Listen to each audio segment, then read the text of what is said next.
السلام عليكم ورحمة الله وبركاته. تحية طيبة لجروب هلا وطوبة والأخوان القائمين على هذا الجروب الرائع. بالفعل تستحقون الحب والثناء والتقدير.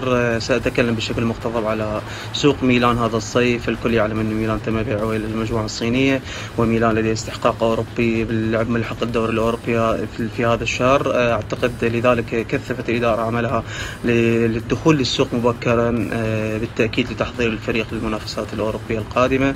أعتقد ميزانية ميلان، لو كنا احتسبنا ميزانية ميلان الموضوعة هذا الموسم في هذا الصيف خاصة، من 150 إلى 200 مليون، جعل الفريق أو جعلت إدارة الفريق تفكر مليا بالاعتماد على أعتقد على الكمية أكثر من النوعية، كون أن النوعية اليوم اللاعب السوبر هذه الميزانية لا يمكن أن تجلب لاعبين أو 3 لاعبين سوبر. لذلك أعتقد فكرت بالنوعية الجيدة، واستقطابات ميلان كانت جيدة بالتأكيد. لحد هذا اليوم 7 لاعبين، كان الحظ الأوفر لخط الدفاع ب3 لاعبين، والتساوي بين الوسط والهجوم بلاعبين 2. أعتقد رأيي بالميركاتو هذا الموسم لا يزال مبكر طبعا للحكم، لكن أعتقد أن الإدارة فكرت جيدا بالنواقص التي يحتاجها الفريق، بالتشاور مع مونتيلا مدرب الفريق.